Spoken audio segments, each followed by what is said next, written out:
Today's video is going to be a wash day Q&A where I answer your questions while I'm washing and styling my hair. And today's topic is going to be all about transitioning. So I gathered all of your questions that have to do with damaged hair, transitioning from heat damage or bleach or color damage, and how to get your natural curls back. And in order to make this a little bit shorter, I'm just going to be answering a couple of questions, and I'm going to include the rest of the questions and answers over on my blog. So I'm going to have the link for the post in the description box below this video, so if you want to see even more questions, I'm going to be answering some other topics such as how to use Olaplex and Curlsmith's Bond Curl, how to transition on a budget and find more affordable products, how to get your natural curls back if you're dealing with stringy hair. So let's go ahead and get started.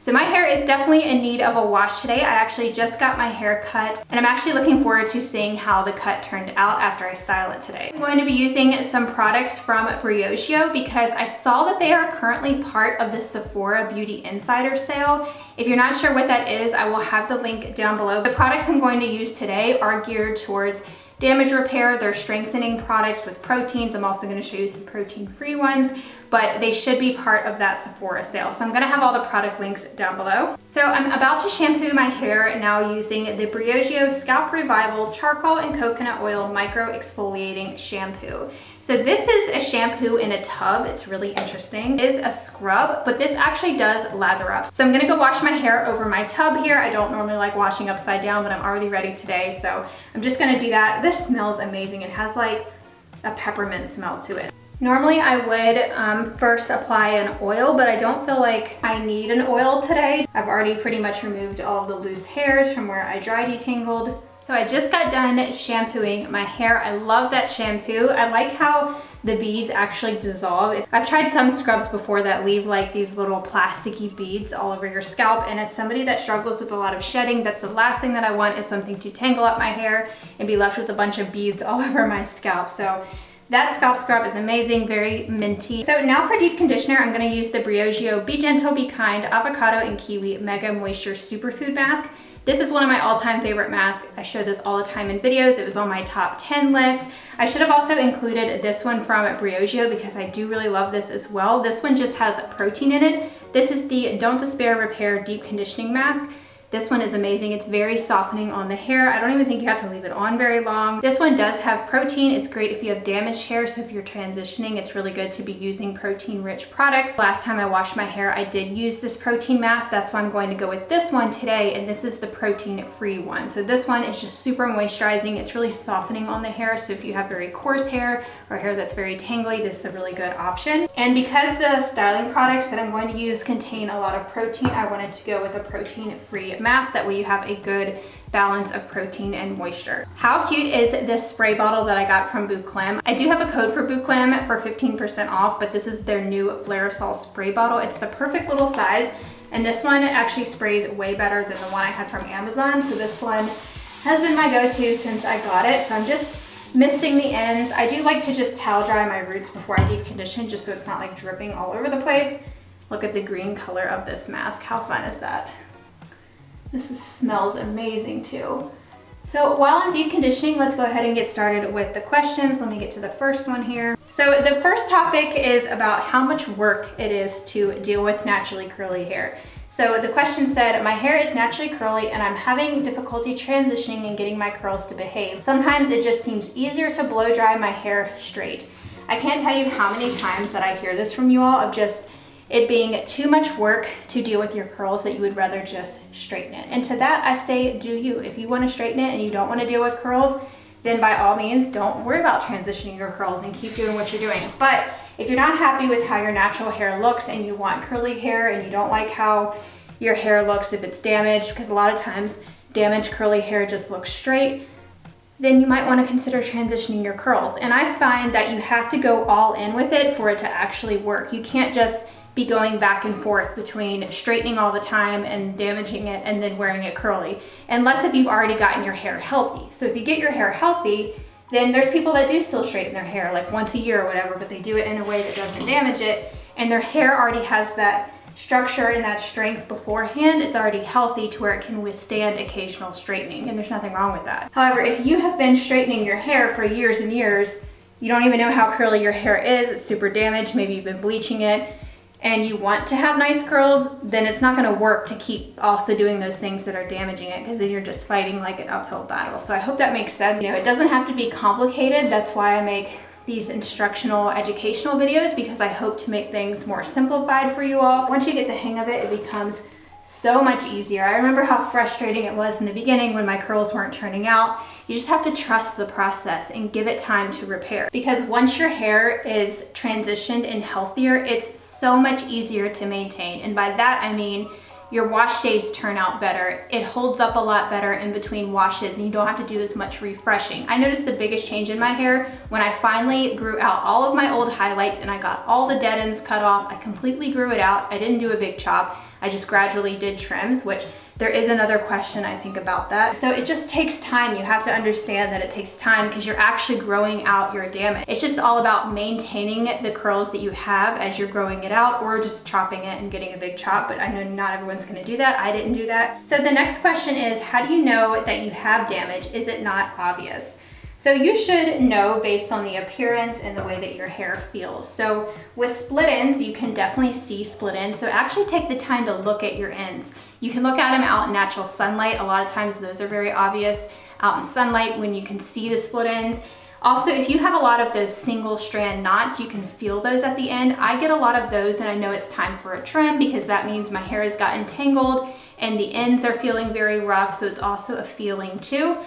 Another sign is if your ends are looking very stringy and straight compared to the rest of your curls. That means you need a haircut. If you have straight ends, you've got to get those cut off and your hair will be so much curlier. It's game changing, just trust me. You don't want to hang on to those scraggly ends. If your hair is very shiny, if you don't see any split ends and you don't really have any trouble with it, then it's probably not damaged. There's lots of common causes of damage, but the biggest one is heat damage and color and chemical damage. And then obviously straightening and using even a diffuser that's too hot. If your blow dryer gets way too hot, it's probably damaging your hair. And then there's mechanical damage that you can do from overbrushing your hair by wearing it up too tight in a bun all the time. So there's other damage that can happen even if you have a virgin hair that's not colored. So I'm going to just let this sit for a few more minutes. I don't need to do a ton of deep conditioning today just because I just deep conditioned. Probably leave it on like another 5 minutes or so, and then I'll go and rinse it out and I'll come back and style my hair. So I just rinsed out the deep conditioner, just threw up my hair repair towel, and now I'm gonna go in with a curl cream. I'm gonna use this one from Briogeo. This is the Curl Charisma Rice Amino and Avocado Leave-In Defining Cream. So I think this is both a leave-in conditioner and a curl cream, but this does have a lot of protein ingredients, making it great for damaged hair. So if you're transitioning, this would be a great option. This has sativa rice extract, hydrolyzed quinoa, keratin amino acids. It also has hydrolyzed soy protein, hydrolyzed wheat protein, so you want to look for those hydrolyzed ingredients. A lot of times it will also say protein. You can also look for amino acids, which are a smaller, more gentler form of protein. This also is very moisturizing because it does contain glycerin and aloe. It also contains polyquaternium, which is a great ingredient for humidity protection. So I do like to damp style my hair, so I've already towel dried my hair, and so I'm just gonna spritz just the ends of it. So I'm gonna go in with the curl cream. I'm pretty heavy-handed with it, but I like to start kind of small like this, and I always start where it's very frizzy and dry. So for me, that's right here, and I just work my way through the rest of my hair. I can tell that this has that polyquaternium in it because it has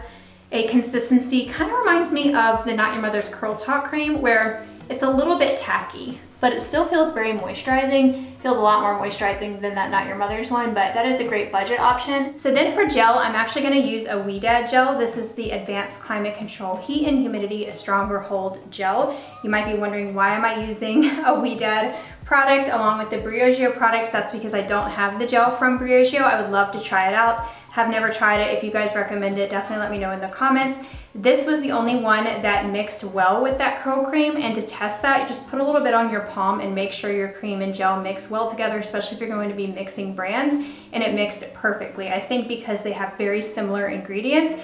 This also contains polyquaternium ingredients, which help block out humidity. That's what this gel is made for.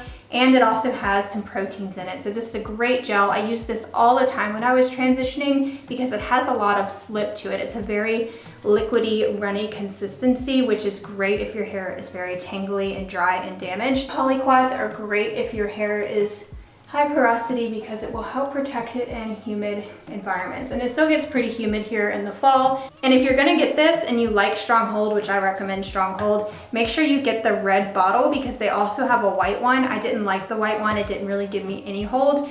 You need the stronger hold version. And this also works great for damp styling because it is so liquidy, you don't need a ton of water in your hair. So the next one is, what are your tips for gradually transitioning instead of a big chop? So I briefly mentioned this a little bit ago. Basically, I got gradual trims because I was really holding on to length. However, I wish that I got a bigger trim each time and it would have been a lot quicker. If you just bite the bullet, it will go a lot faster compared to doing gradual trims, but I totally understand not wanting to just cut off all your hair. Definitely incorporate pre-poo treatments and dry detangling. That's what really saved my hair towards the end. I can insert some pictures or clips here if you want to see when my hair still had some damage on the ends. You can see the ends are a lot lighter. That's where the highlight damage was. And I was doing a lot of pre-poo treatments to help protect my hair before I would shampoo. I would avoid doing a lot of brush styling as well. So the point is, you just really need to be protecting your hair if you're going to hold on to some of that damage. And as you get gradual trims, you don't want to make that damage worse, and that will just cause those split ends to split even further up your hair. But when I was transitioning, I did do a lot of Olaplex treatments. This was before Bond Curl existed from Curlsmith, or else I probably would have used that as well because you get a lot more for your money with that. But the next question is, how do I know when my hair is past the transition phase? So when your hair looks better and feels better, you can definitely tell when it's healthier. As I mentioned, my hair, now that it's been trimmed, it just feels so much better. I can get my hands through it. It feels healthier, and it's also holding on to moisture a lot better.